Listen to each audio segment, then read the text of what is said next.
Boa tarde. Continuando aqui as apresentações do Corpo Docente Estudos em Teatro Negro, a gente terá hoje a Denise Carrascosa, Alexandra Dumas e Juliana Monique. As três vão falar o que elas pesquisam, seu sujeito, trajeto, objeto, se quiserem, né?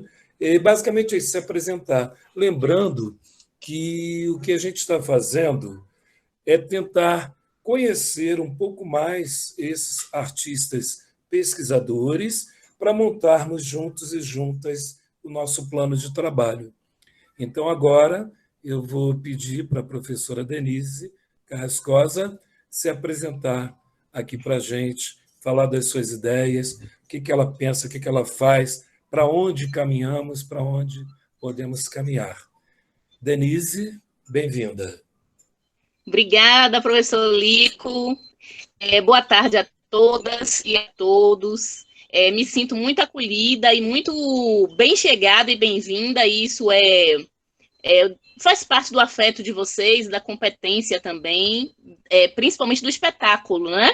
Pele Negra, Máscaras Brancas. Eu queria agradecer a todas as pessoas nominalmente, né? Professor Lico Turli, a professora Alexandra Dumas, Tina Mello, Thiago Romero, Onissa Gé, Áurea Anunciação, minha professora querida Edileuza Santos, né, Luiz Antônio Sena Júnior, todas as pessoas que estão participando, né, desse momento de debate, de diálogo, de construção, né, as colegas, a professora Evani Tavares, né, professor Estênio, Maria Dolores Rodrigues, professora Maria Dolores Rodrigues, então a todo mundo, né, Gustavo Melo, que está aqui com a gente, e queria agradecer, dizendo também de como para nós, né, que trabalhamos com teatro negro, que trabalhamos no teatro negro, para a construção de teatro negro, é importante, é um marco, né, o Pele Negra, Máscaras Brancas, como um espetáculo de intervenção estética, ética, política na cena, né, não só aqui de Salvador, baiana, mas como também na cena nacional.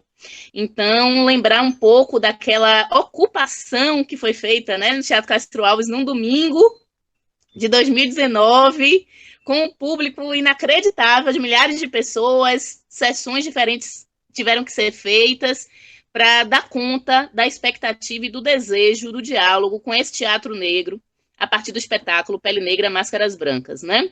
Então, agradecer, me sentir bastante alegre por poder aprender com todas essas pessoas e com todas as pessoas que estão entrando nesse diálogo. Antes de me apresentar como professora de literatura, uma mulher negra, professora de literatura da Universidade Federal da Bahia. Acho que é importante a gente pontuar isso, porque a gente sabe, né, que no universo de pesquisa universitária, poucas de nós, infelizmente, estão. Isso vem sendo uma conquista, principalmente ao longo das últimas décadas, das 2 últimas décadas no Brasil, com as ações afirmativas, né, que fazem com que a gente ocupe cada vez mais espaços, através da política de cotas, nas universidades, como estudantes, pesquisadoras, docentes, né, e também no campo da arte, no campo do teatro. Então, dizer que eu sou professora, hoje, da Universidade Federal da Bahia, professora adjunta, já trabalho na universidade há 20 anos, comecei exatamente no ano 2000 como professora substituta e há 10 anos como professora doutora da universidade, ensinando literatura no Instituto de Letras, e o que, quando a gente diz literatura, né, os componentes curriculares de poesia, romance, conto, teatro. Então, já ensino teatro com recorte para o teatro negro, né, com foco no teatro negro, tanto afro-americano, como africano de língua inglesa, como negro brasileiro, há 20 anos.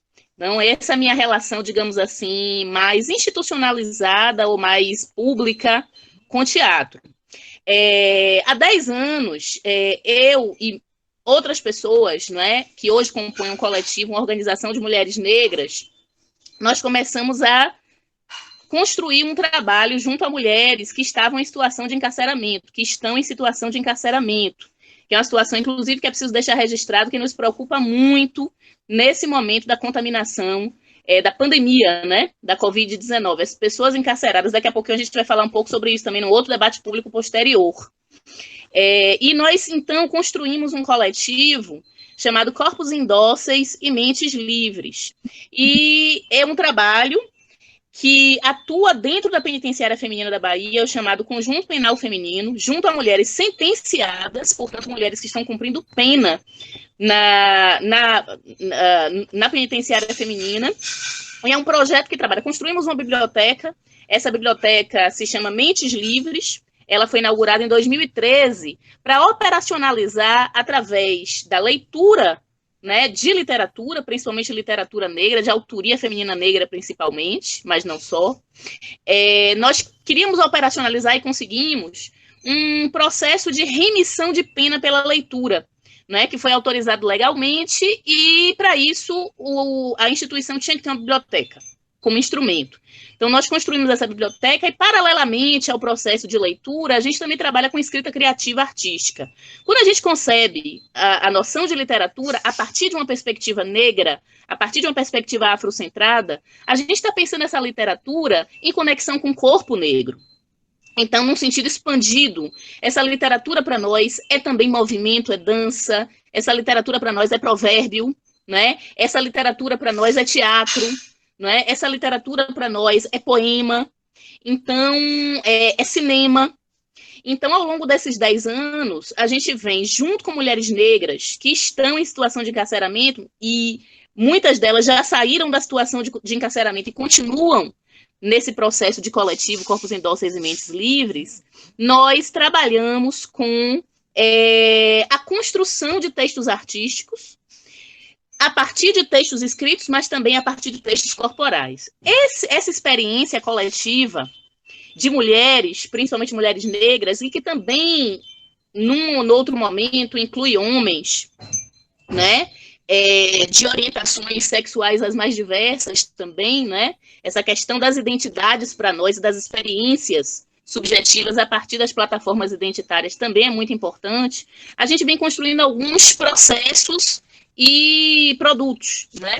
Eu queria focar aqui para trocar essa experiência com vocês, porque a partir dessa experiência específica que eu vou tentar falar um pouco em diálogo com a proposta dos estudos de teatro negro. Em 2017, na Penitenciária Feminina, nós construímos uma performance chamada Não Sou Bicho, Sou Mulher.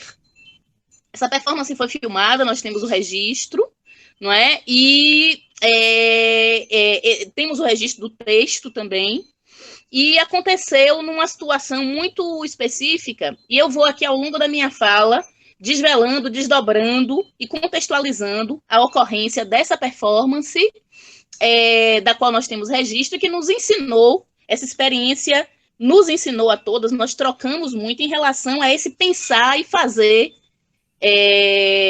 arte negra, né? Arte negra a partir de um certo contexto.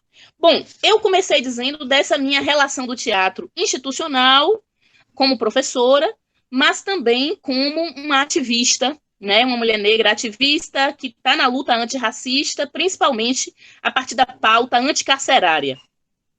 E para operacionalizar o nosso trabalho dentro do Conjunto Penal Feminino, nós começamos com a ideia de corpo indócil. O nome do nosso coletivo são Corpos Indóceis, né? E para nós, e isso muito, todo mundo que estuda cárcere no mundo, e no Brasil não é diferente, está muito pautada e pautado pela noção de docilização dos corpos, que é uma noção da década de 70, é uma noção Foucaultiana, não é? E está ali no Vigiar e Punir, e que teve uma série de desdobramentos em diversos campos, não só da filosofia, mas também da arte, do teatro, da performance, da dança, né? E nós operacionalizamos essa definição, esse conceito de corpo dócil, estabelecendo um contraponto, né? Pensando o corpo encarcerado, de uma mulher negra principalmente, não como um corpo docilizado ou docilizável pelo processo de adestramento ou de organização educacional de um encarceramento. Pensando o encarceramento como mais um dos mecanismos de genocídio do povo negro, e principalmente da mulher negra nos últimos 20 anos no Brasil, que teve uma ascensão exponencial de mais de 600% de encarceramento, num país que encarcera quase 60% da sua população carcerária feminina é de mulheres negras, na Bahia, mais de 80% da população carcerária feminina é de mulheres negras, com essa experiência e contextualizado histórico e politicamente, né, esse gesto genocida desse projeto de país em que nós vivemos, né, pensando a noção do corpo, o corpo dócil não funcionava para a gente. Né? O corpo adocilizar por um suposto regime educacional, prisional. Nós vimos, vivendo a realidade do presídio semanalmente, e agora já 10 anos se vão, nós entendemos que ali não se trata de um corpo docilizável ou adocilizar. Trata-se principalmente de um corpo indócil, que já atravessa uma série de estruturas e instituições sociais, desde o seu nascimento, a partir de vários processos racistas, sexistas, de marginalização, de subalternização, processos torturantes, não é? Tanto da parte física, quanto da parte espiritual, quanto da parte psíquico-afetiva, e é um corpo que negocia, e, no mais das vezes, de forma muito tensa, muito bélica, com a sociedade em que está, dentro da qual e pela qual é marginalizado, né? Então, esse corpo indócil, quando ele chega numa situação de encarceramento, ele já passou por muitos mecanismos de tortura, né? Então, ele é um corpo bélico, ele é um corpo de guerra, e ele é um corpo que se apresenta como uma plataforma de instalação de conflito, né, de desajuste. Há um potencial político muito forte nesse corpo indócil, que é esse corpo que está encarcerado, esse corpo dessa pessoa, dessa mulher, principalmente dessa mulher negra, que se encontra numa situação de encarceramento. Então, quando nós estamos juntas, e nós somos aprendizes nesse processo, né? Nós, mulheres negras, de teatro, de dança, de cinema, de literatura, de filosofia, não é? Quando nós estamos nesse processo de aprendizado e o fato de estarmos dentro ou fora do presídio, quando a gente entra no processo, a gente leva 9 meses dentro de cada ano, trabalhando os processos de leitura e criação. Nós aprendemos uma série de estratégias, né, de indocilização, de intensificação e de organização também dessa indocilidade. E eu queria falar dessa experiência de 2017, né? Pensando a produção dessa performance, nós chamamos de performance indócil, que é outro conceito que vem sendo criado a partir dessa nossa experiência coletiva. Essa performance indócil que intitulamos coletivamente Não Sou Bicho, Sou Mulher. Essa performance indócil, Não Sou Bicho, Sou Mulher, ela foi gestada num processo em que nós começamos a receber algumas denúncias de tortura dentro do sistema prisional em que a gente estava trabalhando, e das próprias mulheres encarceradas naquele momento. A gente não fala os nomes para resguardar, né, as identidades, e naquele processo nós começamos a entender um pouquinho mais dos mecanismos de poder do Estado, não é? Aí, nesse momento, materializado pelo sistema penitenciário, de como esses mecanismos de poder silenciam, invisibilizam, apagam até a morte, não só simbólica, mas, sobretudo, física, de pessoas que estão encarceradas, de como o cárcere ele produz a morte, né? Ele existe socialmente como um dos braços do Estado de produção desse genocídio. Algumas denúncias começaram a chegar. Nós estávamos no processo de criação de uma performance que ainda não tinha nome. Essa performance incluía as experiências de mulheres, experiências inclusive pregressas à prisão, de mulheres que estavam no grupo, né, com o qual a gente estava trabalhando, dentro da penitenciária feminina, e começaram a chegar para nós, através de bilhetes, algumas denúncias que foram sendo confirmadas pelas mulheres que estavam no grupo. Essas denúncias, elas foram sendo absorvidas pelo processo de construção da performance. Na época, nós estávamos no grupo, estava a atriz Márcia Lima, né, que está ainda aí trabalhando com a Medéia Negra, né, que continua em cartaz. E na época, Márcia Lima estava fazendo as suas pesquisas, os seus estudos para a construção da Medéia Negra. E essa performance envolvia atrizes e não atrizes, né? Envolvia também uma performer de São Paulo, não sei se vocês conhecem, a Val Souza. E estávamos trabalhando todas juntas, eu, professora de teatro, a Márcia, atriz, a Val, performer, e outras pessoas envolvidas também, a Patrícia Freitas, do cinema, trabalhando a partir da imagem, e mulheres encarceradas, nós todas aí, a partir de experiências corporais diversas, construindo esse trabalho.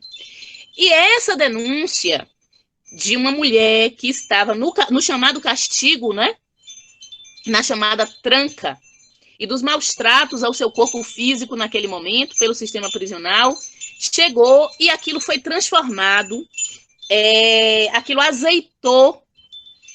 Óbvio que as providências foram tomadas em relação aos encaminhamentos, aos órgãos em que a gente devia encaminhar, mas o que eu quero dizer aqui, com repercussão para os nossos estudos em teatro negro, é que um evento específico que demandava uma reação nossa e uma intervenção nossa, também a partir do corpo, gerou uma modificação do processo de construção da performance que estava em curso e gerou a apresentação dessa performance Não Sou Bicho, Sou Mulher, dentro do Presídio Feminino, em 2017.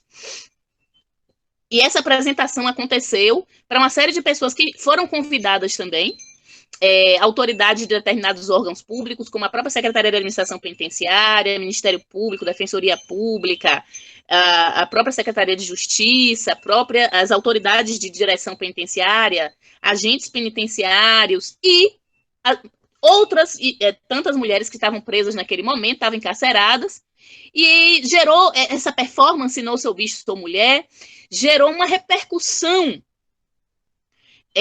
política, né? E aí, no campo da estética, a gente passa a tratar um pouquinho mais daqui a pouco, muito forte, porque ali existia um forte teor de denúncia, não de uma situação que havia se passado, que havia acontecido. Portanto, a gente não estava ali trabalhando, ou estávamos trabalhando em menor medida, com um caráter representacional de um fato. Nós estávamos fazendo uma intervenção estética a partir dos nossos corpos. As mulheres que estavam encarceradas atuaram na performance, atrizes e performers atuaram na performance sem que o público soubesse quem era quem. Não havia, do ponto de vista da nossa construção estética, uma intenção de distinguir esses corpos, né? E esses corpos, e muito pelo contrário, havia uma intenção de confundir quem era presa e quem não era naquele momento. E digamos, a coalizão dessas forças e a não distinção, não é, dessas estéticas, né, e dessas trajetórias, né, produziu uma potência de denúncia muito forte, de visibilização dos mecanismos de tortura do Estado contra corpos de mulheres negras encarceradas. Isso gerou uma grande repercussão na cidade, na Bahia e no Brasil, principalmente porque o coletivo Corpos Indóceis e Mentes Livres foi impedido de continuar com seus trabalhos. Nós tivemos uma interdição, não podíamos mais entrar na penitenciária e precisamos articular, né, as nossas forças com diversos coletivos de mulheres negras da cidade, né, e houve uma articulação com a própria Angela Davis, que estava aqui por ocasião do Júri das Pretas, e que fez a repercussão da questão, né, na reitoria ali da Universidade Federal da Bahia.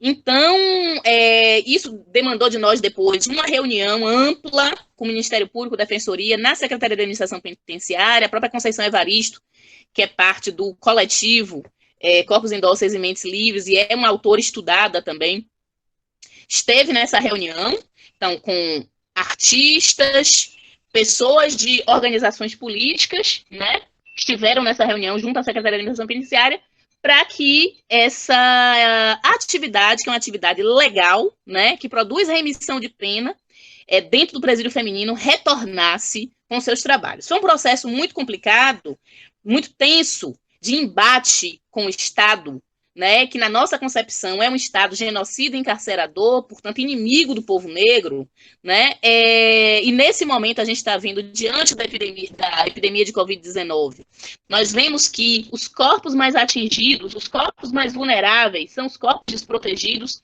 e atacados pelo Estado da população negra. Então, foi um momento em que nós mobilizamos a energia desse corpo indócil, que é esse nosso articulador, muito menos um operador teórico, mas muito mais um processo de construção com o qual nós ainda estamos aprendendo quais os seus limites, quais as suas potências, quais os seus riscos, mas que parte de uma situação específica. Esse corpo indócil parte da experiência material do encarceramento. Para fazer algumas tranças com alguns dos nossos pensadores de teatro negro, algumas das nossas pensadoras, eu devo ter mais ou menos uns 10 minutos, né? No máximo 15. Eu vou tentar fazer essa articulação. Nós entendemos, a partir dessa experiência, que o corpo indócil... Só um minutinho. Que o corpo indócil, ele vem sendo um operador político-estético que pode tomar muitas formas. Ele pode tomar a forma de uma imagem, de uma fotografia, ele pode tomar a forma de um movimento de corpo entre a dança e a performance, ele pode tomar a forma de um espetáculo de teatro, por que não? Ele pode tomar a forma de um poema, mas ele sempre, no seu fundamento, além de ter um enraizamento ancestral, porque nós entendemos, com a nossa experiência com mulheres encarceradas, e a partir das falas das mulheres encarceradas e do seu protagonismo nessa experiência, que esses mecanismos de resistência que indocilizam esses corpos sujeitos à tortura, eles não são apenas mecanismos materialmente registráveis. Eles são também mecanismos que nos conectam e que conectam essa indocilidade dos corpos com as nossas ancestralidades. Então, o fundamento do corpo indócil, na sua espiritualidade, para nós, as pesquisas da universidade, elas têm um limite que é epistemicida, né? E que o teatro negro, obviamente, tem que burlar, que é o limite de considerar a questão ancestral, a questão espiritual, como algo palpável, como algo a ser pensado, a ser refletido. A gente faz isso na arte, mas falar sobre isso nas nossas teorizações, nos mais diversos campos, se torna mais complicado, do ponto de vista epistemológico, de uma epistemologia eurocentrada. A partir de uma epistemologia afrocentrada, né, nós entendemos que a noção de corpo indócil, sobre a qual eu vinha operando, a partir desse contexto material histórico que eu situei no início da minha fala, do encarceramento, no início do século XXI, no Brasil, de mulheres negras principalmente, é um operador que tem um fundamento ancestral, que encontra suas materialidades e suas expressões nas mais diversas plataformas estéticas, e como fundamento e como produtividade ético-política, cria embates, redes de pessoas que produzem embates com o Estado, com as forças genocidas do Estado, para produzir a emancipação de subjetividades negras, né? Então, é com esse operador que eu gostaria de contribuir um pouco para esses estudos de teatro negro, tentando também transversalizar aquilo que entendemos como teatro negro, que já é a proposta, né, inicial do Pele Negra, do espetáculo, desse curso que se constrói nesse momento, transversalizando as plataformas estéticas, não é? Menos a partir do conceito de performance, que também já ganha, do final dos anos 80 para cá, um aporte teórico um pouco institucionalizador, né? Tudo que vai ganhando fôlego nas referências bibliográficas, nas pesquisas, nas instituições acadêmicas, acaba restringindo um pouco. Mas, então, a gente pensa o corpo indócil não como uma performance específica, não como uma plataforma de inscrição necessariamente só da literatura, ou só do teatro, ou só da dança, mas como um operador que joga também com o improviso, né, para lidar com as situações de restrição e de morte que nos impõem a história da escravização do corpo negro nesse mundo.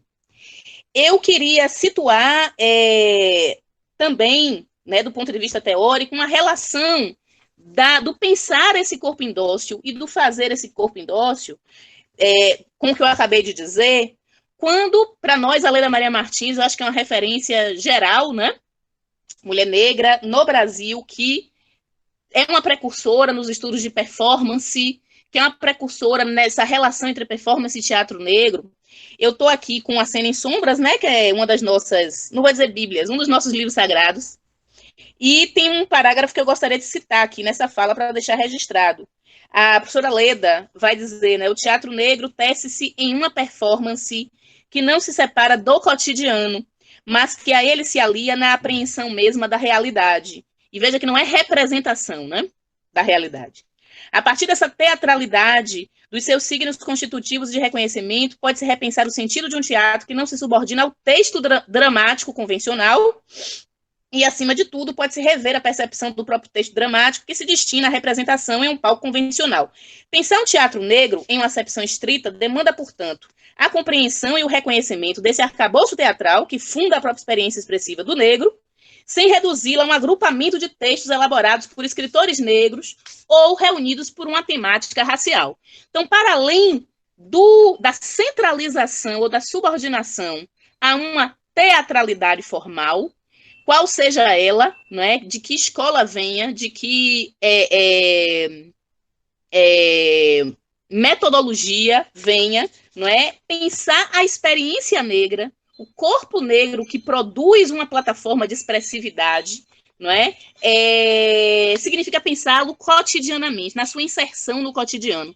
Quais são as suas tensões, quais são os seus desafios de sobrevivência, né? E quando a gente fala esse corpo negro, a gente está pensando em múltiplos planos. Um corpo espiritual também, um corpo psíquico, um corpo físico, um corpo que está o tempo inteiro se movendo no improviso, no seu cotidiano, diariamente, para existir. Há uma questão existencial aí envolvida, e da qual o Olê Soyinka, e eu queria fazer essa trança aqui, vou parar aqui na parte teórica, começando aí com a Leda e com o Soyinka, que são dois fundamentos que nos ajudam a pensar esse conceito com o qual eu estou tentando aqui dialogar, que é o conceito do corpo indócil. O Soyinka tem um texto, né, o primeiro prêmio Nobel de literatura africana, esse dramaturgo que está vivo, conhecido, esse homem de Ogum, né, nigeriano, tem um texto de 1976, com o qual eu venho trabalhando há mais de 10 anos, que se chama Drama e a Perspectiva Africana do Mundo. Nesse texto, há um momento que me parece ser, assim, fundante do pensamento de Soyinka sobre teatro negro, quando ele vai dizer que o grande problema, o grande drama, e ele usa a palavra medo, o grande medo, a grande tensão, né, que movimenta o teatro negro, né, é como o ser humano pode se confrontar com as forças existentes dentro de uma seara de potencial transformação. Daí partiria o miolo de toda a potencialidade de dramatização negra. Então, o Soyinka vai dizer, se há um corpo negro, um sujeito negro existindo na face da Terra, esse espaço de existência entre esse corpo, não é, e esse território é um espaço de confronto, sempre. E é dessa arena, essa palavra é muito importante para o Soyinka, né, dessa arena confrontacional, pensa, não é, que vão surgir as mais diversas perguntas. E a pergunta fundante de todas as outras é, ele poderá continuar a existir? Esse corpo vai se sustentar nesse espaço de confronto, nessa arena, não é? Então, é uma pergunta para nós fundante dessa noção de corpo indócil, e que eu já vou me encaminhando, talvez, aí para o final da minha fala, acho que já deu meu tempo, que nos movimenta, que vem nos movimentando há 10 anos. O corpo indócil, ele vai gerar uma série de repercussões, e as suas ações, os seus desdobramentos, vão gerar uma série de repercussões nos nossos cotidianos, nas nossas vidas, nós que somos também mulheres de axé. A professora Edileuza Santos está aí, que eu estou vendo, minha amiga, minha professora, minha mestra, nossa referência, e entre outras, mas eu estou dialogando aqui nesse momento com ela tem acompanhado um pouco alguns desdobramentos dos corpos indóceis, já nos acompanhou a penitenciária feminina, fez um belo trabalho na penitenciária feminina. Nós dizemos que já sequestramos a Edileuza para os corpos indóceis, não tem jeito, porque a Edileuza já é um corpo indócil a vida inteira, e ela vem acompanhando. Nós temos alguns desdobramentos entre nós, né? Um dos desdobramentos dos corpos indóceis é também a Medéia Negra da Márcia Lima. Um dos desdobramentos porque estar no cárcere, vivenciar a experiência do cárcere, de alguma forma, gera impactos muito fortes na nossa existência. Então, para mim, tem sido o Corpo de Vento já há 9 anos, e que é um processo performativo de absorção e transformação. Não vou usar a palavra catarse, ela está muito marcada, mas é um processo de digestão e de reformulação da experiência de viver a situação prisional toda semana. E Edileuza vem acompanhando, ela é a diretora do Corpo de Vento, né? Graças ao OIA, eu encontrei alguém, a professora Leda Maria Martins, que disse, vá conversar com a Edileuza. Isso tem 3 anos, eu morria de vergonha. Aí, o ano passado, eu disse a ela, morrendo de vergonha, e ela disse sim para o Corpo de Vento, e é uma das repercussões que nós temos, e nós trabalhamos com as mulheres que já saíram do processo de encarceramento, que são corpos indóceis, operacionalizaram também esse processo de aprendizado com os corpos indóceis. As repercussões continuam. Então, de diversas formas, aqui eu não vou falar de outras, porque isso envolve as identidades dessas mulheres que estão fora agora do sistema, e que a gente tem que ter todo o cuidado de se referir às suas vidas, aos seus nomes, não é? E isso, na hora certa, nos ambientes certos, a gente vem fazendo. Eu espero ter contribuído um pouco para essa nossa discussão de estudos de teatro negro. Eu vou parando por aqui para escutar as companheiras que estão aí e que vão seguir com a nossa reunião. Denise, super obrigado. Nossa, como contribuiu. Eu vou passar direto para a Alexandra Dumas, devido ao tempo, né? E a Alexandra também é uma querida, que vem aí com a gente aí pelo Pele, é uma pele negra. A Alexandra também é mais uma pele negra aqui com a gente. Está lá no prato. E passo para você direto, Alexandra. Valeu! Um abraço grande para os amigos e amigas que eu estou vendo no quadradinho, mas que já é uma delícia encontrar vocês. Um abraço, Wakanda, para todos e todas. Eu vou cantar. Pode? Claro! Mama África, a minha mãe é mãe solteira, tem que fazer mamadeira todo dia, além de trabalhar como empacotadeira das casas Bahia. Mama África tem tanto que fazer, além de cuidar neném, além de fazer denguinho, filhinho tem que provar. Mama África vai e vem, mas não se afasta de você. Quando quando mamãe sai de casa, seus filhos se olodunzam, rola o maior jazz. Mama tem calor nos pés, mama precisa de paz. Mama não quer brincar mais, filhinho dá um tempo, é tanto contratempo no ritmo de vida de mama. Mama África. Gente, errei, desafinei, mas é assim que é a vida e a gente segue. Bem, eu escolhi essa música por algumas razões, mesmo com a voz trêmula, insegura, mas a pandemia tem me colocado em desafios e eu estou encarando, estou indo e vamos nessa. Veja, eu escolhi essa música para falar um pouco do meu trajeto e dos objetos ou sujeitos e temas que eu pesquiso. Meu nome é Alexandra, sou professora da Escola de Teatro da UFBA. Tem aquelas coisas todas que a gente faz, mestrado, doutorado, pós-doutorado. Aí, quem quiser dar uma olhadinha no Lattes, está lá essa trajetória aí que eu fiz, que eu construí, mas eu destaco algumas frases dessa música. Uma delas é que a Mama África é uma mulher, é uma mãe que reproduz filhos. E ela é de uma classe dita pobre, vou usar o termo popular. Ela é uma empacotadeira. A Mama África vai e vem, mas não se afasta de você. E quando mamãe sai de casa, seus filhos se olodunzam. Rola o maior jazz. Bem, eu escolho essa música e destaco essas frases para situar a minha trajetória de pesquisadora, que se confunde, se mistura como a vida com seus percalços, com minha vida pessoal. Eu sou de uma cidade do interior, Prado, estou aqui nesse momento, com a internet meio precária, mas a gente vai conseguir avançar aí, qualquer coisa, se tiver muito baixo, Juliana vai se comunicando comigo pelo WhatsApp, mas eu acho que está rolando, né, essa escuta.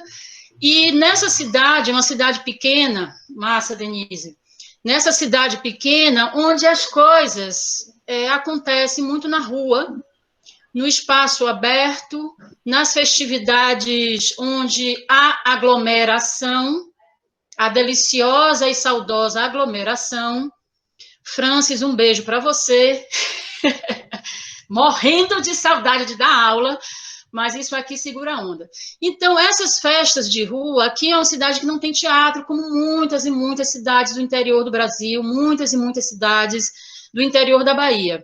Prado não é diferente, não tem teatro, mas eu sempre tive afinidade por esportes e por artes.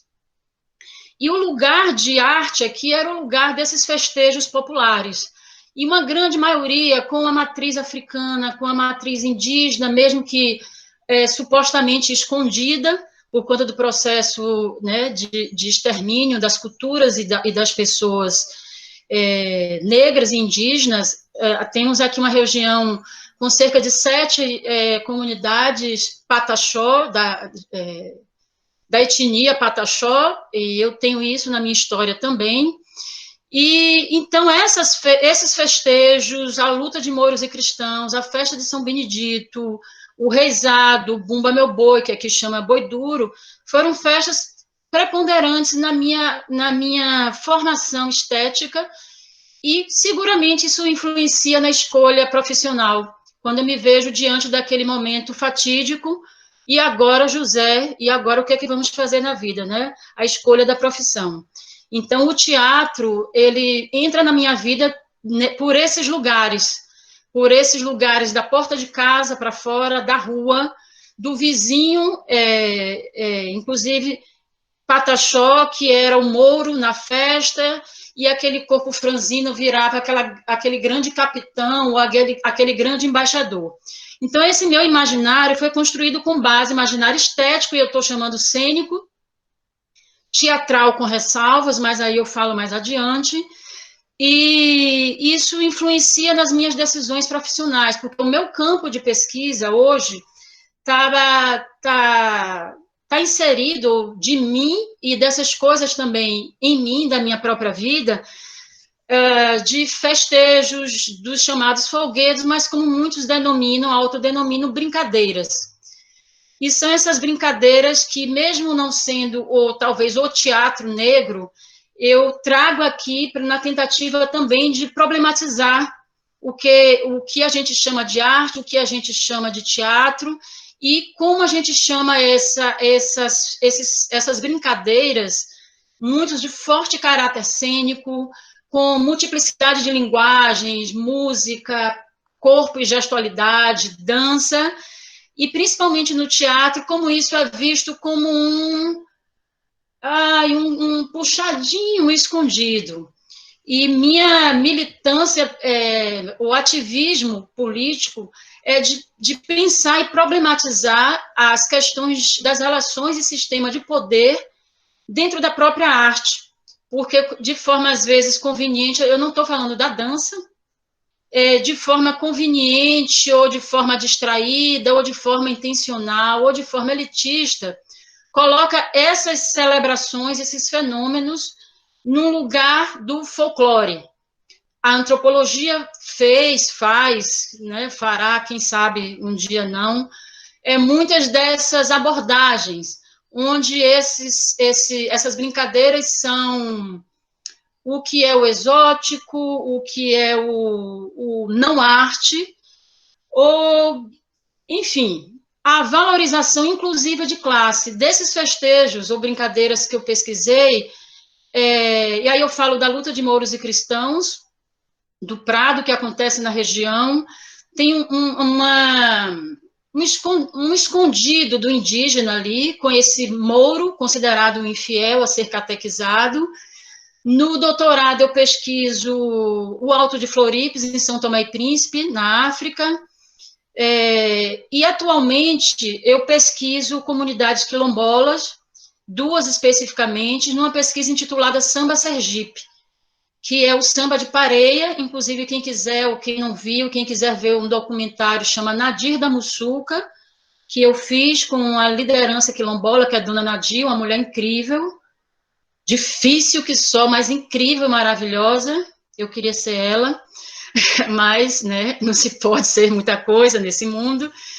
E pesquiso também o samba de aboio, que são referências de samba com particularidades, com a presença muito forte de mulheres negras quilombolas, e também pesquiso outras coisas. Eu sou ariana. Eu não sei direito o que isso quer dizer, mas dizem que é uma pessoa inquieta.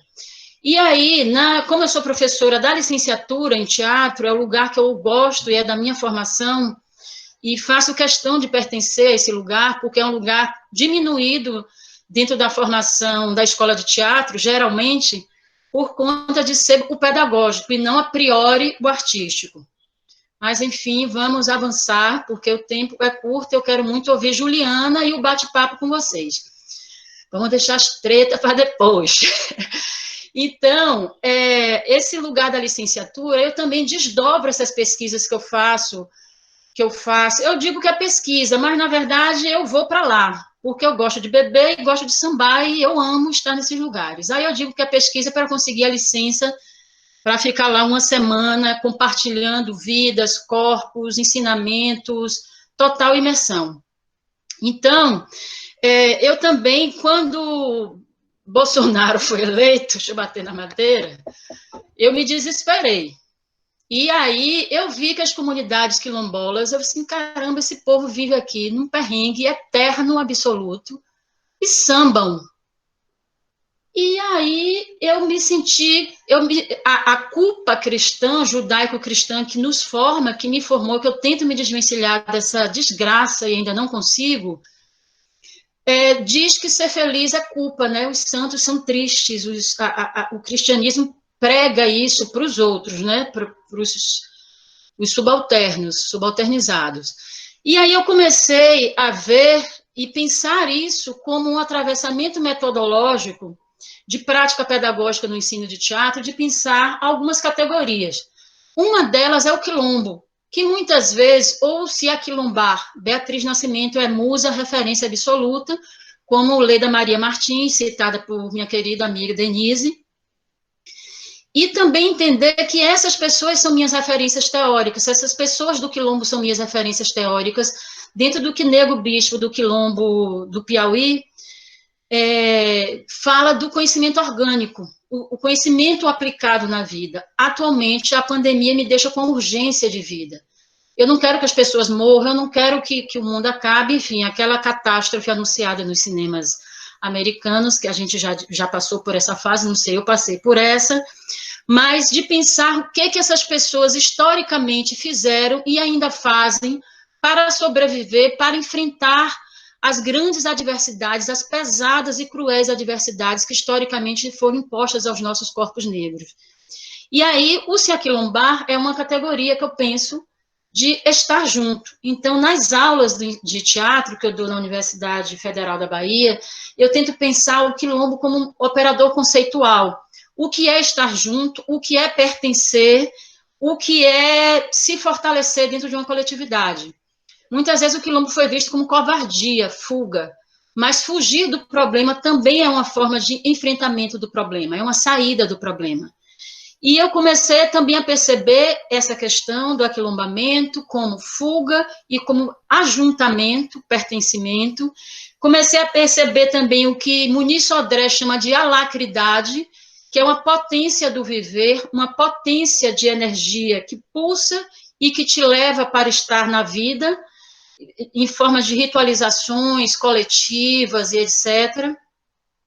E eu vou percebendo também outros formatos que se estabelecem nesses brinquedos, nessas brincadeiras, nesses festejos. O limite entre ser público e ser espetáculo é muito fluido. O limite entre ser protagonista e ser pertencente ao coletivo, o espaço do protagonismo é muito democratizado. No samba de pareia é uma roda onde as pessoas, em pares, assumem, digamos assim, a atenção do público, mas esses corpos, essas duplas também giram. Então, todo mundo que compõe a roda, em algum momento, é o protagonista dessa roda. Isso, para mim, é muito importante. Para mim, isso é subversão a um sistema capitalista, individualista, onde projeta uma sala de aula para a competição, para o individualismo. Então, nas salas de aula, eu tento atravessar minha pedagogia de ensino de teatro por essas estratégias de sobrevivência que eu chamo também de insistência, porque dentro do esquema era para termos sido aniquilados, quando deixamos de exercer uma função de um conceito de corpo para servir, o corpo forte para carregar, trabalhar, o corpo sexualizado para ser usado como objeto de gozo sexual desse outro homem branco. Então, essas formas de enfrentamento e de negociações, para mim, são estratégias do que Nego Bispo, Antônio Bispo, chama de conhecimento orgânico, um conhecimento aplicado na vida. E eu já vou finalizando, porque são 20 minutos, né, Gustavo? Eu estou de boa, posso ir um pouquinho, né? Tá, mas me controle, viu? Então... É entre 20 e 30, então você está de boa, pode avançar mais um pouquinho, sim. Tá, são 2h10, então... Tá, uns 5 ou 10 minutos, tá? No máximo. Então, aí como eu disse, essa urgência de vida me leva a querer pensar para que eu vou estudar qualquer coisa? Para que eu vou ensinar qualquer coisa? Para que eu vou aprender qualquer coisa? Denise traz essa urgência nas populações encarceradas e a minha urgência de pensar que a maior parte dos alunos e alunas da licenciatura em teatro é composta de pessoas negras, na grande maioria mulheres negras, e com base nessas mulheres jovens negras, mais jovens que eu, essa jovem senhora que vos fala, mas eu tento entender como é que Dona Nadir da Mussuca, ela organiza o movimento pessoal e coletivo. Eu quero entender como esse coletivo também se organiza, também com a liderança dela e com a não liderança dela também. E como essas festividades, que já foram tão condenadas pela culpa cristã, enfim, por uma série de elementos que nos oprimiram e nos oprimem, de dizer que isso é uma potência de vida. E a potência de vida para o corpo negro é fundamental, porque é um corpo que é alvo da bala, é alvo do vírus, é alvo do extermínio. E, de uma forma, como eu disse, como eu tenho urgência, sou um pouco ansiosa em alguns momentos, eu quero partir para algumas coisas práticas. E nessas práticas, a gente vai construindo pedagogicamente o que talvez a gente pode chamar de teatro negro, e ainda acho o nome teatro voltado para as minhas pesquisas e essas brincadeiras afro-brasileiras, que é essa holodunização que eu acho que o Chico César traz da música, é de dizer que essas referências africanas geradas em solo brasileiro têm referências estéticas, referências de treinamento de atores e atrizes, como o Onissagé faz com o candomblé, tem referências estéticas, tem referências textuais, tem referências de diversas grafias, e elas são praticamente ignoradas dentro de um currículo da Escola de Teatro da UFBA, Bahia, Nordeste. E o que fazer com isso? Porque eu também quero pensar em problemas, em questões, mas eu quero também pensar em soluções. Quando eu estudei na Escola de Teatro da UFBA, tinha um componente curricular chamado Expressões Cênicas do Folclore Brasileiro. Era umas 60 horas dentro de um universo. Hoje em dia não tem. Hoje em dia não tem nenhum componente curricular que dê conta dessas questões, desses fenômenos espetaculares, festivos, e fica muito a critério pessoal, pois o currículo não prevê. A escola de teatro é pautada no conhecimento europeu, num conhecimento letrado.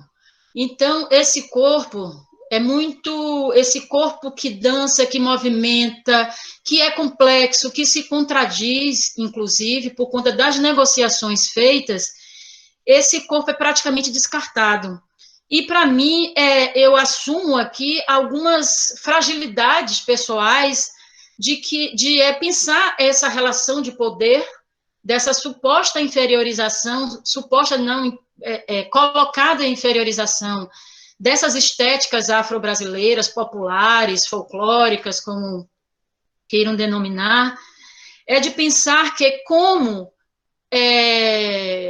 ser mediadora nesse campo de ação, em dizer que esses corpos são importantes, que essas danças, que essas músicas, que essas artes, ou essas brincadeiras são importantes, que elas podem ser referências de treinamento de ator, como a própria Ivani fez e faz com a capoeira, que ela tem suas textualidades, suas afrografias, para citar nossa querida Leda Maria Martins, mas que elas são muitas vezes descartadas ou colocadas de uma forma caricata, de uma forma exótica, nos currículos, nas cenas, naquele fatídico 22 de agosto, o dia do folclore, que aí coloca todo mundo com uma roupinha de baiana, de não sei o quê, descaracterizando toda uma cultura negra, uma cultura ancestral, uma cultura afrodiaspórica, uma cultura brasileira,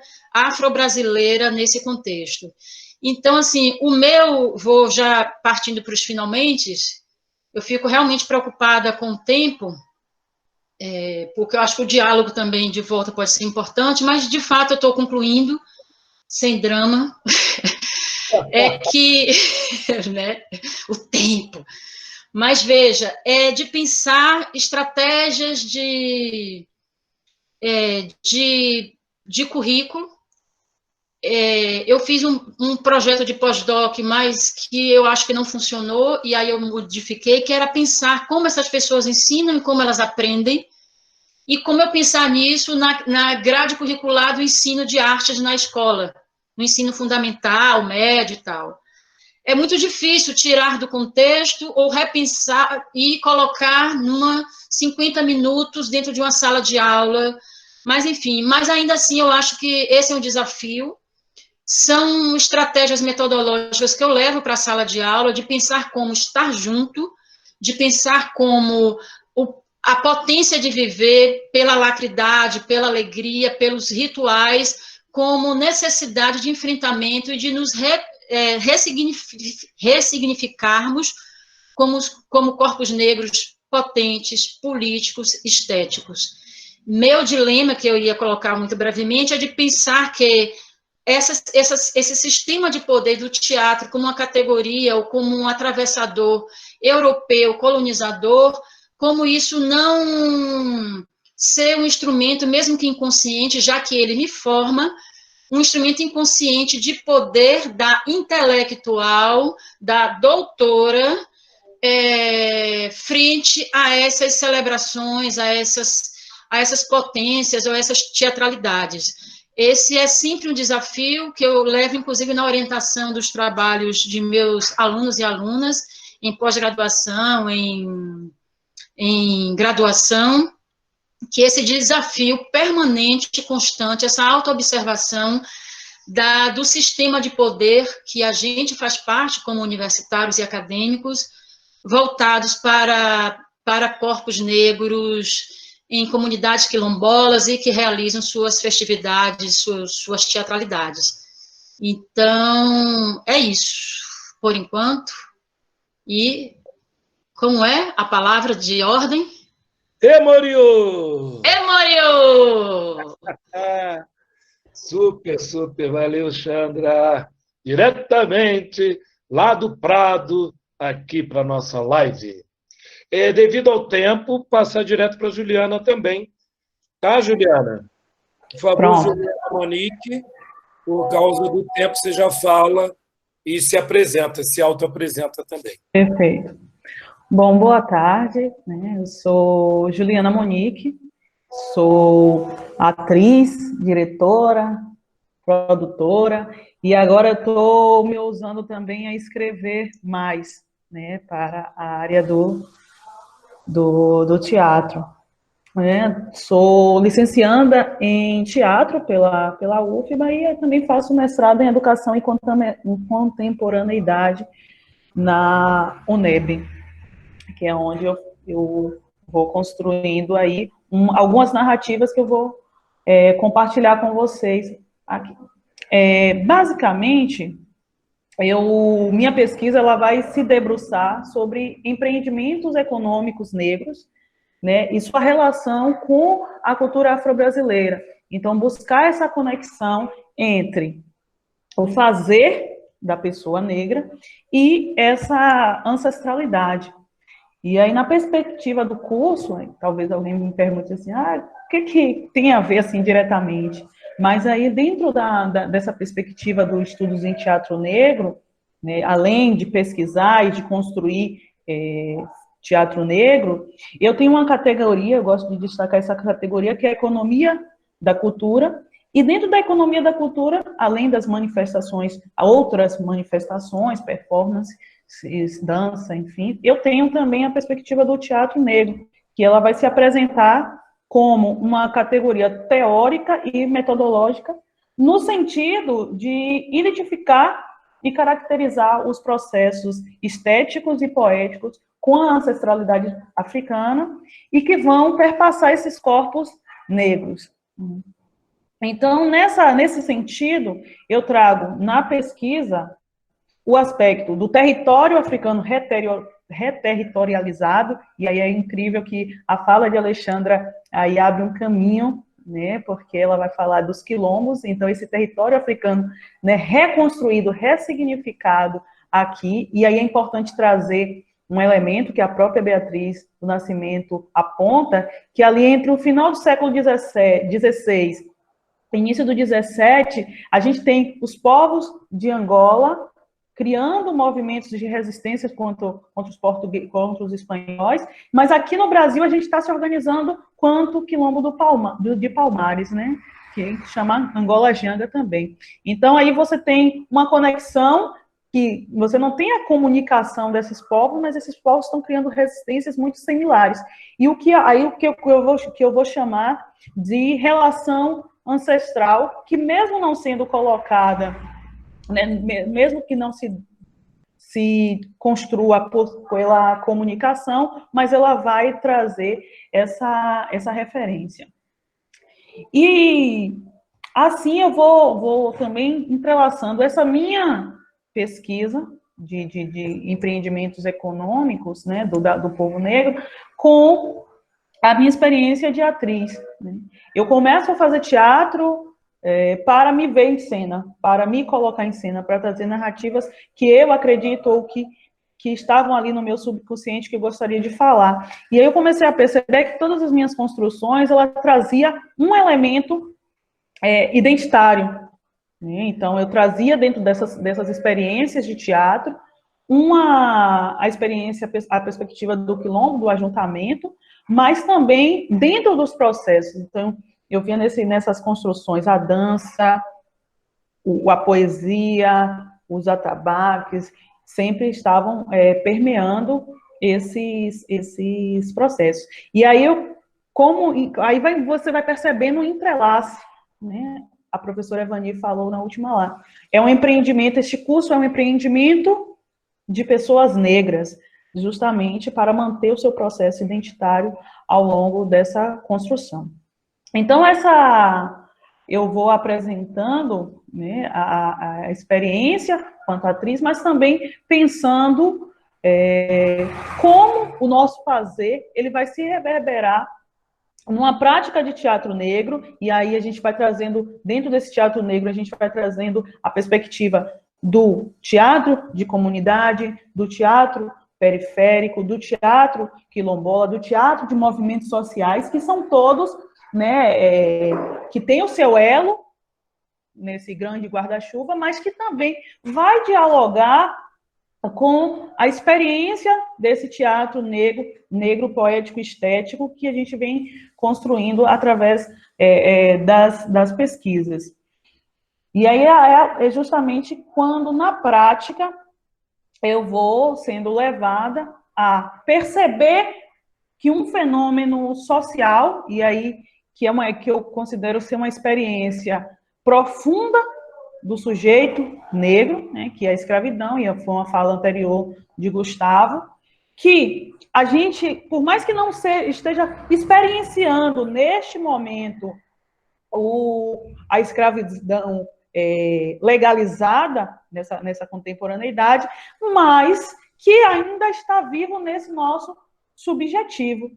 Então, dentro disso, todas as nossas construções, elas vão trazer um elemento desse processo de escravização, né? Então, aí a gente percebe de como está forte como está viva a escravização nos nossos corpos, e vai dialogar com uma ideia de escravidão moderna, né? Então, quando a Pro Denise traz a perspectiva dos corpos aprisionados, é uma referência direta à escravidão. Quando eu trago o processo de resistência, a gente resistia para existir, então a gente criava quilombos. E aí é bem importante destacar que essa referência dos quilombos, ela é banta, né? E a gente perdeu um pouco isso, e parece que os povos bantus eram povos extremamente passivos, extremamente... vou continuar utilizando passivo nesse processo de luta, mas, na verdade, o povo banto, ele vai construir o terreno para que, quando os orubás aqui cheguem, tragam essa perspectiva, as revoltas mais organizadas, os alçás, enfim. Então, nessa condição, eu fui me debruçando, né, junto com o meu grupo de teatro, e percebendo que todas as minhas construções, elas tinham esse caráter, né, da escravização como elemento. Eu dialogo com outras linguagens, mas o fenômeno da escravidão, ele ainda continua sendo experienciado na minha prática. E aí eu vou observar outros grupos. Minha pesquisa ela tem como locus o Quilombo do Cabula, o antigo Quilombo do Cabula, mas que eu tomo como um quilombo existente, já que eu tenho um movimento de artistas negros das mais diversas áreas que se propõem a manter, né, viva a ideia de quilombo. E, já pensando nisso, que também a gente apresenta desse processo, além do fenômeno escravidão, mas também a superação da escravidão do nosso subjetivo. E, assim, penso que buscando arvorar outros elementos negro-africanos para a cena. E aí que vai surgir. O atabaque, ele se torna um elemento forte dentro da cena, as músicas, a linguagem, onde você vai construindo aquilo que a gente vai chamar uma estética negra, mas uma estética negra referenciada no africano, mas que consegue dialogar com a atualidade, com a vivência nas periferias, nas favelas, né? Então, o corpo negro, ele vai trazer uma narrativa para aquela experiência, né? Mas buscando mostrar que não está deslocado do processo, né? Então, você tem uma feitura do teatro negro, mas esse teatro negro ele vai buscar, e aí eu gosto muito da perspectiva do Sankofa, vai lá atrás buscar aquilo que você perdeu. Então, se em algum momento a gente não pôde se expressar, hoje a gente vai se expressar da forma que a gente tenha à mão. Então, a gente vai ver o teatro saindo, inclusive, das grandes estruturas, indo para os ônibus, indo para as praças, de forma mais intensa, e trazendo essa linguagem mais próxima do povo negro. Então, basicamente, como no meu caso, minhas experiências com teatro, elas surgem dessa vivência, né, de fazer teatro, e aí eu gosto de destacar o teatro quanto empreendimento, que foi a partir do fazer teatral que eu fui construindo outras habilidades para me manter em cena.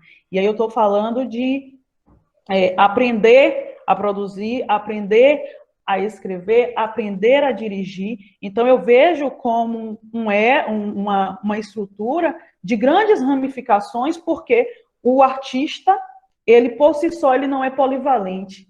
Então, ele por si só se torna polivalente justamente porque ele vai ser instigado a construir outros mecanismos para se manter atuando. E aí a gente está falando de um teatro que nasce nos berços das comunidades, das periferias, né, fora desses espaços ditos formais, e aí, né, dentro da estrutura teatral, e vai caminhando. Bom, para compartilhar com vocês, eu trouxe essas ideias, e aí a gente vai poder discutir um pouco mais ao longo do curso. Emoriô! Emoriô! Então, chegamos às 3 palestrantes de hoje. Queria dar aqui o troféu Pele Negra, né? Apesar de não termos, mas como eu falei no início, hoje era o dia da festa Pele Negra, lá na Casa de Itália, no Campo Grande, onde nós iríamos oferecer aos destaques do mês nas artes essa homenagem, né? Chamada Pele Negra, troféu, prêmio Pele Negra. Então, quero oferecer a Denise, a Alexandra e a Juliana as primeiras a receberem o prêmio Pele Negra pelo conjunto da obra de vocês. E aí, Gustavo, agora está aberto, né? Se a gente quiser conversar um pouco, lembrando ainda que as pessoas que estão inscritas no curso, não é que não possam falar nada aqui ou perguntar, mas a ideia primeira é a gente entender as propostas, as ideias, as pesquisas, os temas, por onde vai o teatro negro para cada uma das pessoas que irão compor o curso. Está aberto aí. Já tem alguém que queira conversar? Era bom só, deixa eu só falar uma coisinha. Eu sempre faço meio que um disclaimer aqui, fiz na outra reunião, queria fazer nessa também, de que dentro das ideias do que a gente tem tratado aqui, essa era uma reunião que nós íamos fazer entre a gente, não ia ser presencial, ia ser online por conta de toda a questão do isolamento. E num dado momento, no meio da discussão, a gente fez assim, olha, então vamos tornar aberto isso, vamos fazer com que as pessoas possam vir testemunhar essas reuniões também, ter algum grau de participação e tal. Eu falo isso para poder falar também um pouco do caráter informal com que essa discussão se dá, porque às vezes também eu não quero depois que as pessoas fiquem dizendo assim, mas falou da ideia de alguém e não citou devidamente e tal, como todo mundo aqui é pesquisador, doutor, mestre, mestrando e tal, não sei o quê. Às vezes a gente tem que também ter um pouco de cuidado com isso, de dizer que, na verdade, assim, o tom informal tem a ver com o caráter do que é essa reunião, e que está sendo aberta para que as pessoas possam testemunhar, mas que se por um acaso algum autor ou alguma ideia foi trazida e não devidamente citada e tudo mais, é pelo contexto com que a gente está fazendo essa reunião. Tá certo? Aqui não são mesas nem apresentações acadêmicas de um congresso que a gente esteja fazendo para trazer o paper para apresentar, não. Aqui a gente está batendo papo e trazendo um pouco nossas pesquisas. E aí, eu não sei como é que a gente pode fazer aqui, eu não sei se dá para a gente olhar. Quem quiser fazer alguma pergunta também pode se ativar aí, ou pode mandar aqui por escrito para a gente poder chamar. Eu queria só fazer um alinhavozinho, que é uma tentativa que eu sempre fico fazendo nas outras, nessas reuniões que a gente tem, que é de a gente ver algumas pertinências, né? Ontem, inclusive, Lico, a gente estava debatendo lá no curso do oprimido, você estava falando lá sobre o que o Boal falava do corpo, né? Então, sobre a técnica de você também ter um processo de conhecimento do corpo, depois o corpo também se tornar expressivo, quer dizer, entender o corpo também como esse meio de produção e como é necessário, dentro da perspectiva, né, do teatro do oprimido, como é necessário também retomar esse corpo, era uma coisa importante. Hoje, nas falas, a gente mais uma vez vai passando com o corpo negro como esse foco importante de conhecimento, como esse lugar de memória, um lugar de memória que muitas vezes a ancestralidade ela não é trazida simplesmente para a gente poder pensar sobre um processo pré-sofrimento, digamos assim, ou pré-escravidão, mas pensar um processo que é pré-escravidão, que é escravidão, que é o nosso processo atual de vida cotidiana, e como é que tudo isso se mescla e se atualiza. E como isso também é através da performance, seja ela no modo, e pensando essa performance num modo bem gigantesco, não é uma performance artística, não é só o fazer e elaborar o teatro, mas é você poder pensar no seu comportamento cotidiano, nos seus procedimentos, isso foi uma fala também que o Stênio trouxe, os procedimentos cotidianos, as festas, as celebrações, como a professora Alexandra aqui está trazendo também, a indocilidade, ou o corpo do dissenso, como algumas teóricas afro-americanas falam também, né, que existem corpos que ficam em dissenso, eles ficam dissentindo um pouco daquela situação que tenta aprisionar e docilizar esses corpos. Eu acho que a gente tem uma vinculação aí de como é que essas experiências e essa escravidão e esse aquilombamento vão se tornando fortes, essa reunião de corpos, e esse empoderamento nesse sentido assim dos corpos, que eu acho que é uma coisa muito interessante que a gente tem de convergências. E é bacana a gente poder estar falando isso, porque realmente assim, cada um está trazendo uma perspectiva, uma abordagem em relação à performance negra, construídas muitas vezes sem o menor diálogo entre a gente. Tem muitas, às vezes a gente está conhecendo um pouco as pesquisas de cada um agora, nesse momento, em que a gente está fazendo essa reunião. Mas ainda assim, olha como é interessante a gente poder perceber algumas das questões existenciais, como a professora Denise estava aqui falando, como essas questões existenciais elas vêm sendo trazidas para a gente e como o ambiente da performance, não só do teatro, mas da performance, acaba sendo um ambiente propício para que a gente possa tentar, não resolver, mas pelo menos entender e se situar melhor um pouco nessas questões. Bacana, feito esse alinhavo, que eu queria que fosse mais breve, mas eu nunca consigo ser muito breve. Queria ver aí se alguém, mesmo os outros docentes, as outras docentes, se quiserem comentar as apresentações umas das outras, e quem mais estiver assistindo também, que queira fazer colocação e pergunta, está aberto. Emoriou.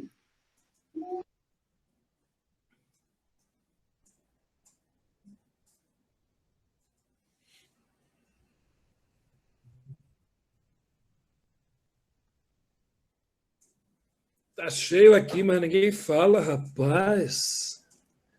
Tem muita gente mesmo. Tá aberto.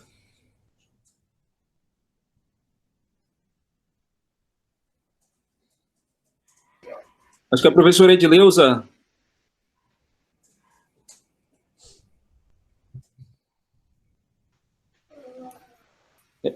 Edileuza travou o seu áudio aí. Joga aí para a gente novamente.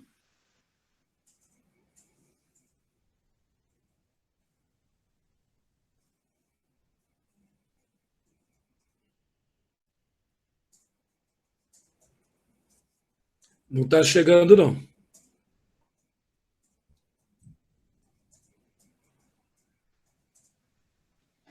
O áudio da Pro Edileuza falhou. Acho que a internet lá deu um probleminha.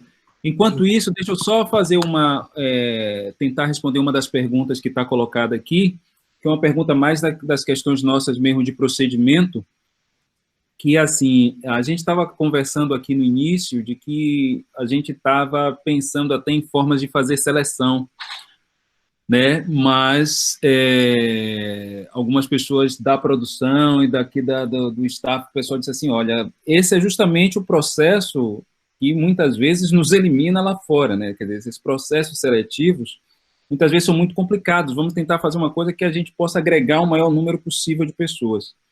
Então, o único critério de seleção que a gente está tendo no momento é a ordem de chegada, tá?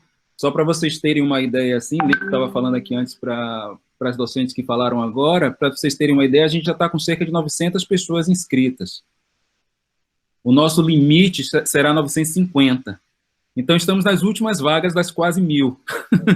Mas que bacana que existe um interesse tão grande, quer dizer, existe realmente uma demanda sobre esse tipo de papo, esse tipo de conversa, esse lugar onde a gente possa se reunir e trocar ideia. E que bacana que a gente está conseguindo fazer isso e está conseguindo agregar um maior número de pessoas. Chegamos a pensar assim, não, vamos fechar em 250, senão a gente não vai conseguir responder tanto e-mail. Eu mesmo fui o primeiro a falar isso, assim, gente, pelo amor de Deus, feche em 250 esse negócio. Alguém falou assim, pô, Gustavo, mas é isso que sempre fazem com a gente. Eu disse, realmente, tenho que admitir que eu estou errado. E todo mundo está super disposto a responder os 950 e-mails que vão ficar chegando sempre para a gente e administrar salas, os Google Classroom, com textos, com vídeos e tudo mais. Então, a galera está super afim. Então, é isso.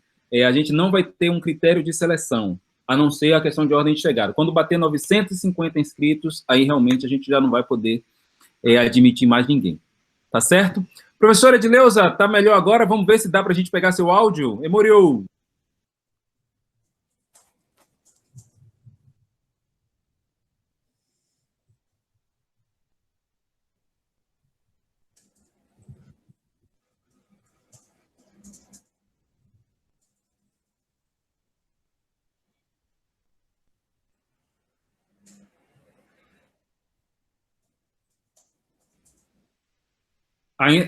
Não.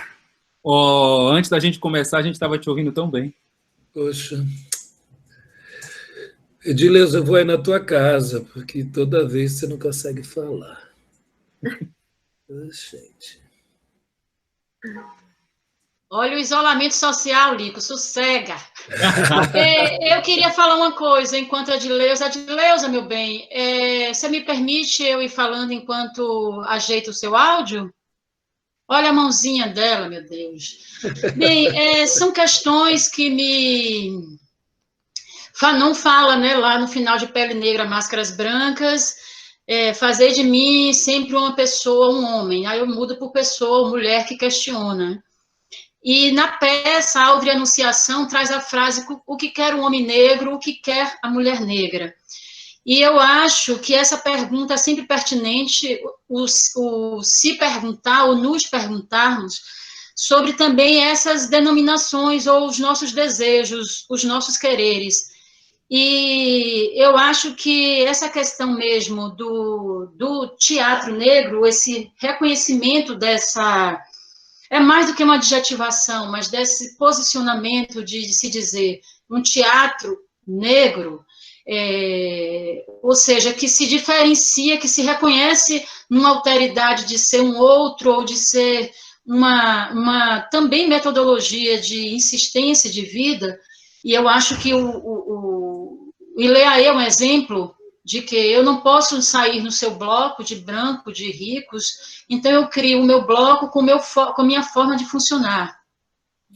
E aí eu acho muito interessante pensar na tentativa também de nos descolonizar, de descolonizar o próprio teatro negro, para que a referência desse teatro negro não seja o teatro convencional, europeu, colonizador e etc.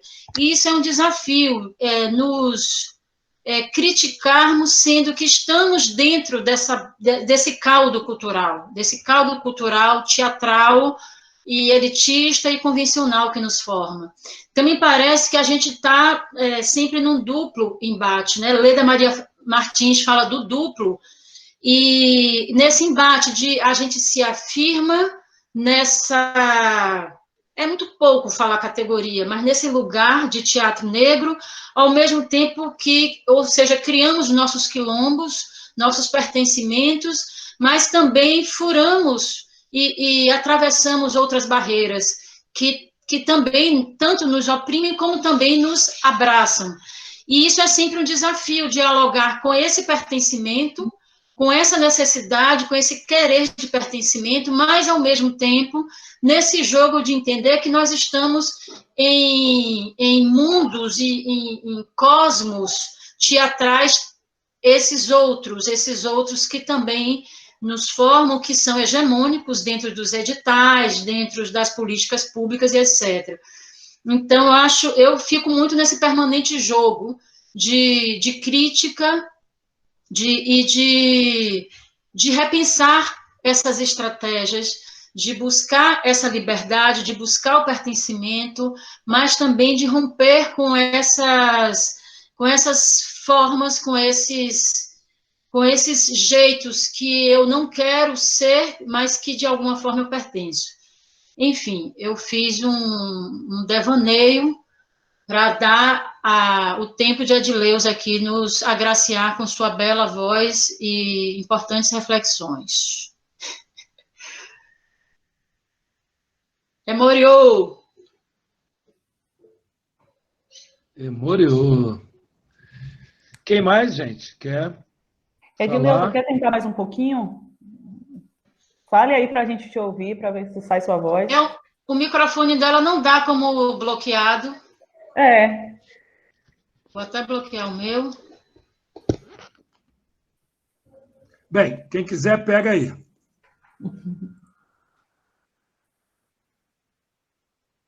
Professora Alexandra estava falando umas coisas aqui, aí eu fico sempre pensando numa provocação também, que é da gente poder pensar o que são essas identidades também, né? Que a gente cria, quer dizer, mais do que uma adjetivação, mas essas identidades sobre o nosso fazer, sobre quem somos individualmente, coletivamente, como grupo, né? O que é isso? E fico pensando isso, professora, eu não sei o que é que você falaria, ou quem mais quiser falar sobre isso, se a gente pode dizer que, na verdade, essas identidades, elas são mediadores. Até que ponto esses mediadores nos constituem, ou até que ponto esses mediadores nos amplificam ou nos reduzem, é parte desse processo, né? Mas até que ponto não são justamente alguns do que media a minha relação com o território, né? Se essa coisa que a professora Denise falou, né, do corpo negro com o território é sempre uma relação de confronto, talvez, de conflito, esses outros mediadores, eles servem para quê? Para aplacar esse confronto, para acirrar esse confronto. O que é que a gente usa, né, para poder fazer os ingredientes desses mediadores, para poder explodir esse confronto, expandir esse território, fazer de conta que esse confronto não existe? É a máscara branca o mediador?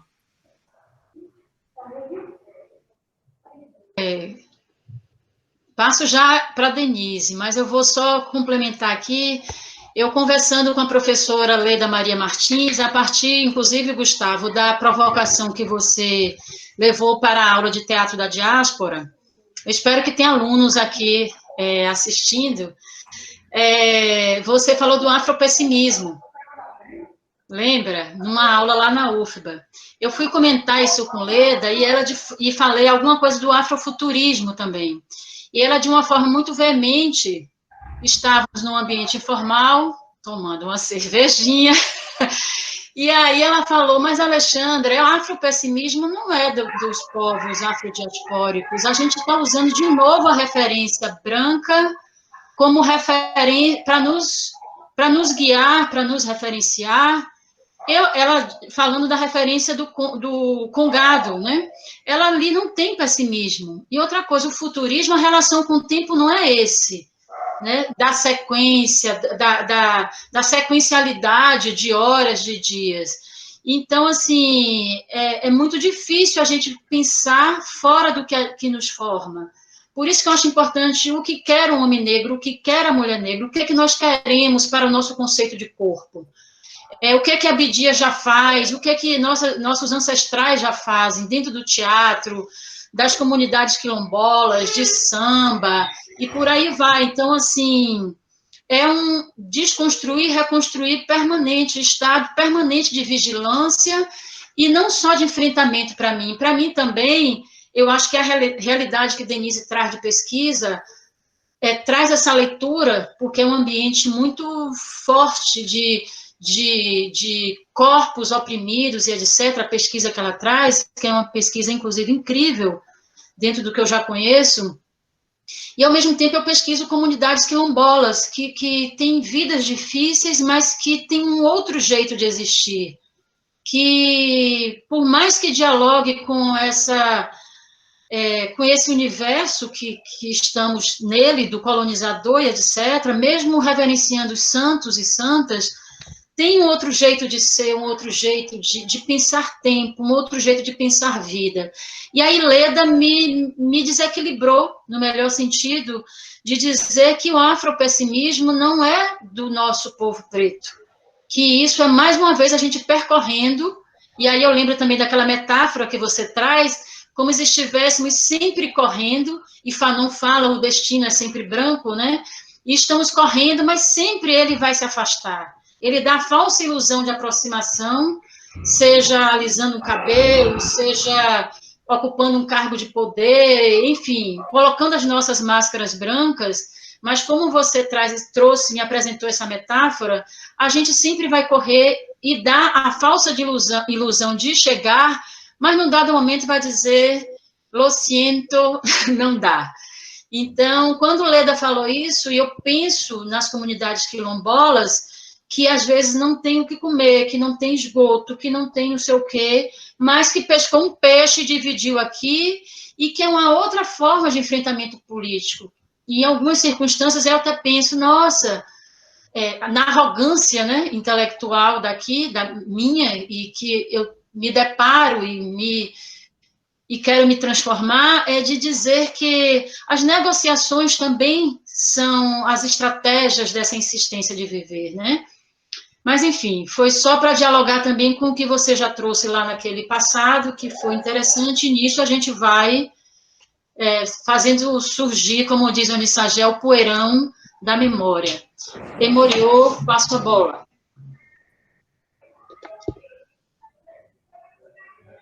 A professora Denise, a professora Edileuza, a Juliana, quer comentar em relação a essas questões que a gente estava falando aqui? Show. Para a Denise? Ela tá... Opa, deixa eu... Pronto. Eu gosto muito de uma frase do Marcus Garvey, que ele fala: um povo sem história, sem conhecimento da sua história, origem e cultura, é uma árvore sem raiz.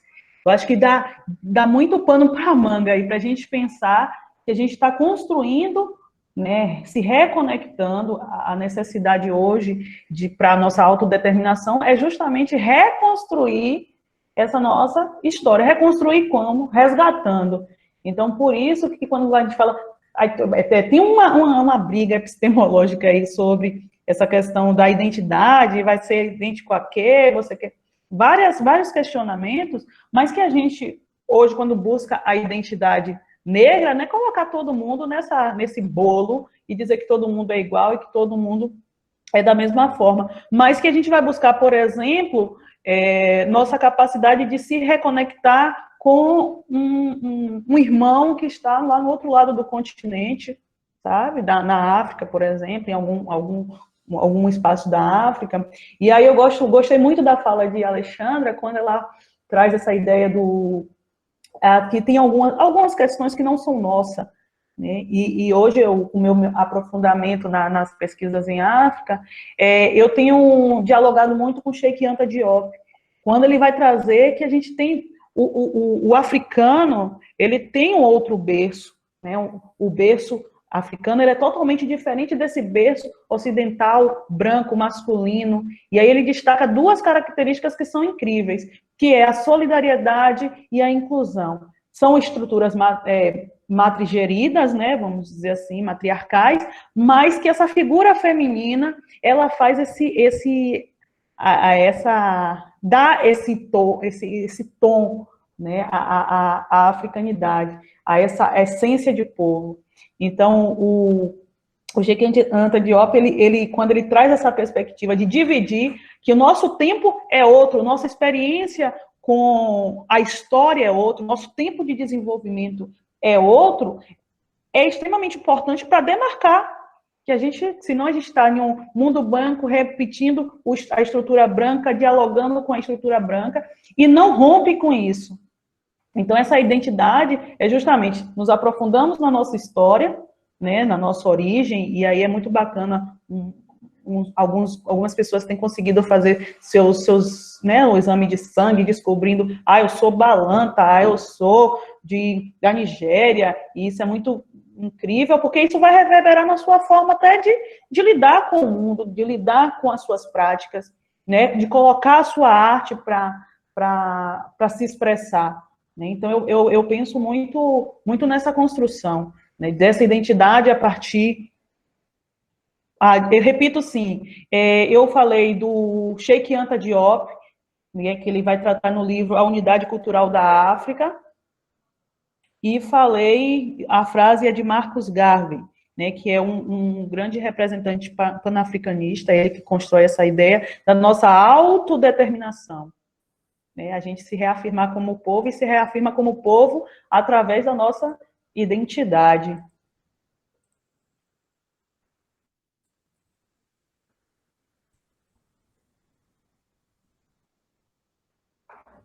Emoriou.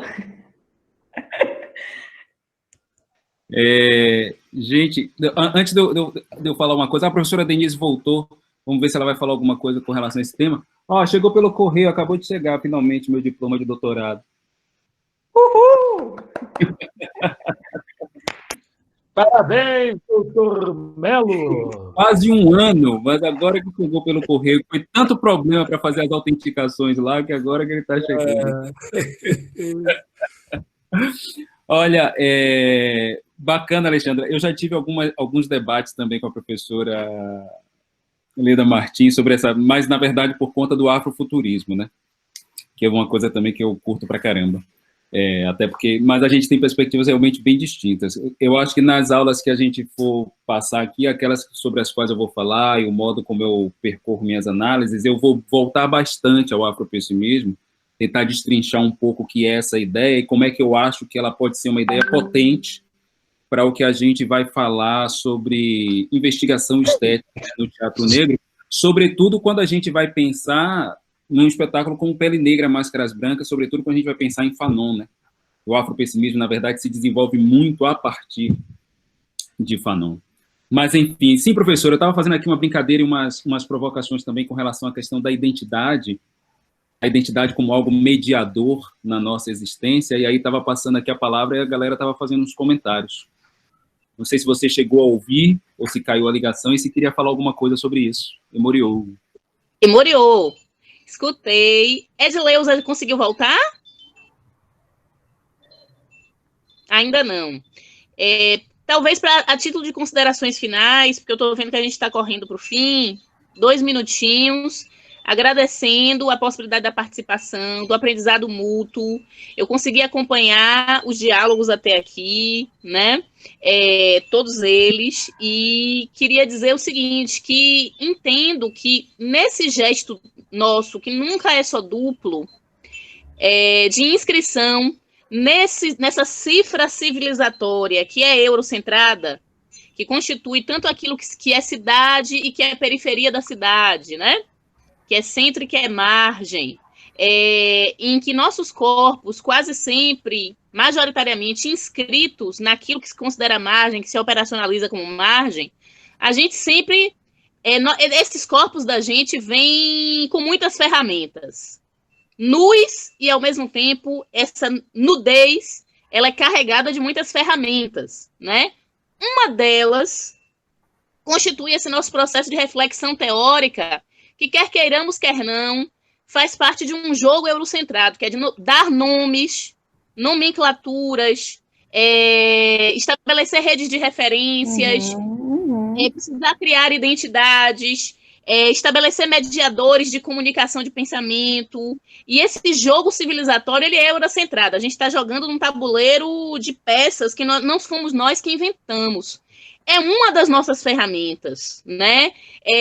A nossa relação com a produção do saber, e eu acho que esse é o nosso desafio constante, é que seja uma produção cada vez menos eurocentrada, que a gente consiga também jogar com essas peças, com essas ferramentas, mas entendendo que ela é apenas uma dessas ferramentas. Eu acho que a fala, né, todas as falas que eu ouvi, inclusive agora, nesses diálogos nossos aqui, de alguma forma se encaminham para essa consciência, não é, de que a gente, a despeito de entendermos que esses operadores, entre aspas, não são nossos, ou não foram criados por nossas civilizações, precisamos nos apropriar deles. Então, acho que esse é o nosso exercício, um dos nossos exercícios, quando a gente se junta para estudar junto, para aprender junto, com a experiência uma da outra, um do outro, mas também há exercícios aí que, para a minha inscrição dentro do mundo, dessa cidade onde eu estou vivendo, onde eu vivo, onde eu nasci, é instrumental para a luta, né? É instrumental para a luta por nossa existência, por nossa sobrevivência das nossas comunidades. Então, todas as ferramentas que a gente tiver e que a gente puder usar e que a gente puder trocar são bem-vindas, né? E vamos continuar. Estou aqui para ouvir, para aprender.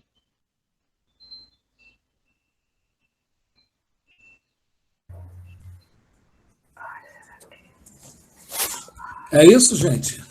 Mônica, você tinha ativado o microfone, queria dizer alguma coisa ou não? Olá, pois é, eu estou na dúvida se eu falo ou não, porque eu estou vendo o tempo aqui, e todo encontro eu sempre falo, eu fico me achando meio chata, excesso de participação. Porque eu tenho uma preocupação muito grande com termos como origem, como linha do tempo, como buscar uma raiz, uma verdade, algo único, quando que a nossa história ela foi forjada por apagamentos, por encontros diversos. A própria noção de origem, ela é uma ficção, né? Ela é uma ficção histórica, ela é uma ficção metafísica. E aí eu fico pensando que é importante a gente se apoderar dessas reflexões para a gente pensar sobre arte, a produção de uma arte negra, a produção de uma arte, seja pensar sobre a nossa história, seja pensar sobre lançar olhares, né, tecer esses olhares que a gente está buscando aqui.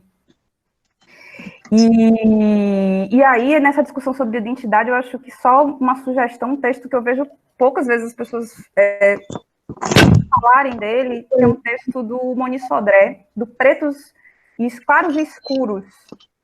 Ele faz uma discussão muito interessante e potente sobre identidade. Tanto problematizando esse termo, tanto problematizando o quanto que muitas vezes esse termo, e a gente pensar numa identidade negra, pode ser uma conformação muitas vezes opressiva, mas também uma urgência política, quando isso uma urgência política com a qual a gente precisa operar, quando isso é uma necessidade existencial e quando isso também é algo que a gente precisa olhar com atenção, para também não cair num entendimento de um modo específico de ser negro. O que é nosso, especificamente, né? Será que tem nosso? Perguntas. Pronto. Beijo. Beijo em cada pessoa aqui, cada pessoa linda. Olha só. Eu esqueci de falar. Esqueci da senha. ela lança essa bomba no final e dá tchau. Memoriou, ela é péssima. Eu estava aqui olhando e digo assim, agora fica todo mundo sem dormir até o próximo encontro, para a gente poder continuar esse debate. Uma das coisas, eu vou passar já para você, Lico, para a gente encerrar, uma das coisas gostosas que eu acho que a gente vai ter durante o curso, quando a gente tiver os classrooms, talvez alguns grupos de Zap, ai meu Deus, mais grupo, mas pelo menos os classrooms, é que a gente vai poder, entre uma aula e outra, entre um encontro e outro, porque cada encontro desse não vai esgotar uma riqueza de tantos temas, debates, posicionamentos, diferentes possibilidades. E que bom, a gente não está querendo fazer um curso para a gente chegar num lugarzinho só e ter um métodozinho e sair daqui todo mundo com um métodozinho embaixo do braço. Não é o objetivo desse curso. Nada contra, mas não é o objetivo desse curso. Aqui são estudos, diferentes perspectivas e abordagens.